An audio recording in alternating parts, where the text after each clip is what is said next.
Bonsoir, alors on se retrouve pour les dossiers progressifs de cette conf de D4 de Maxillo, avec le premier dossier qui va être l'occasion de faire un petit peu le point sur pas mal de pathologies et d'imagerie de traumatologie, avec ces patients qui sont polyaccidentés. Alors, première question. Vous allez avoir derrière moi la première icono qui s'affiche. Il s'agit évidemment d'une coupe de scanner. Sur cette coupe de scanner, donc là où il se passe des choses, c'est du côté droit. Suivez la flèche. On a le relief de la pommette qui est ici, l'os zygomatique, le zygoma, qui est enfoncé avec une fracture ici, une deuxième fracture sur l'arcade zygomatique. On a donc le relief de la pommette qui s'enfonce. Une fracture de la paroi postérieure du sinus. Dans le sinus, il y a un peu de cracra, des débris osseux, un petit peu de sang, donc un hémosinus. Donc clairement, c'est l'une des images typiques de fracture de l'os zygomatique, ou anciennement appelée fracture de l'os malaire, avec l'enfoncement. Alors, maintenant apparaît derrière moi la deuxième icono pour cette question 1. C'est une reconstruction 3D de ce scanner. On retrouve donc la fracture. Alors les reconstructions 3D, c'est souvent plus parlant au début quand on n'a pas l'habitude de lire les scanners du massif facial. C'est parfois un peu piégeux parce qu'il y a beaucoup d'artefacts. Vous regardez d'ailleurs la paroi intérieure, la paroi interne de l'orbite, c'est pas clair, on voit plein de fragments parce que c'est de l'os très très fin. Donc sur les reconstructions, ça marche pas toujours bien. Pareil pour la paroi antérieure du sinus maxillaire. C'est pas toujours très précis. Par contre, là, c'était des images assez claires. On voit donc une fracture en plusieurs fragments de l'os malaire.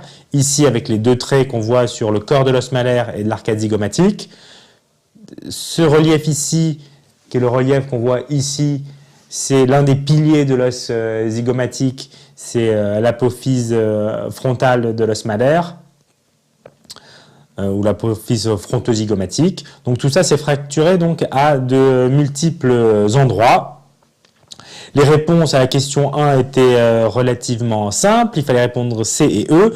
Quelques petits détails, la question A, donc c'est bien une fracture plurifocale, mais c'est pas le maxillaire supérieur. Si on se reporte à l'imagerie, le maxillaire, il se retrouve ici, avec une apophyse qui monte jusqu'ici, mais ici on est vraiment sur de l'os malaire et pas sur l'os maxillaire supérieur.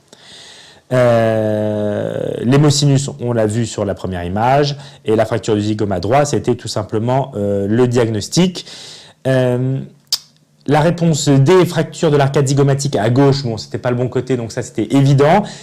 Si on avait marqué fracture de l'arcade zygomatique à droite, je pense qu'il aurait fallu répondre vrai, puisqu'il y a un trait qui se situe ici.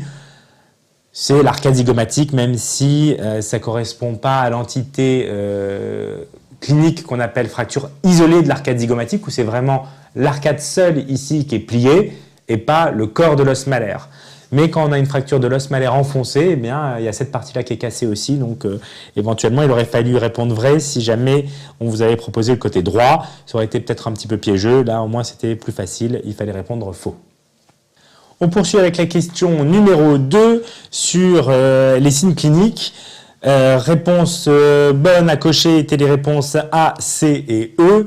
Alors, petite précision, quand on parle d'œdème bipalpébral, c'est pas bilatéral, c'est les deux paupières, c'est-à-dire la paupière supérieure et la paupière inférieure. Globalement, en fait, dans les traumatismes du malaire, on peut un peu tout avoir. C'est rare, surtout quand c'est déplacé comme ça, que le patient soit asymptomatique cliniquement au niveau de l'œdème. Ils sont souvent au contraire très gonflés. Donc on a un œdème des paupières. Le tiroir, la mobilité de l'euphore, ça c'est pour les fractures du maxillaire supérieur. Donc disjonction faciale, rien à voir. L'enfoncement du relief de la pommette, oui on va le mettre parce qu'on peut l'avoir. En pratique, à la phase aiguë, ils sont tellement gonflés que le côté fracturé, au lieu d'être enfoncé, il est même plus projeté. Mais à la palpation, on se rend compte que le relief est enfoncé. Et la diplopie, alors peut-être que certains d'entre vous ne l'ont pas marqué, on va un peu préciser les choses ensemble. Globalement, il faut vous dire qu'à la phase aiguë d'un traumatisme de l'orbite, on a environ 50% de patients qui voient double. Alors, ce n'est pas aussi systématisé que dans les fractures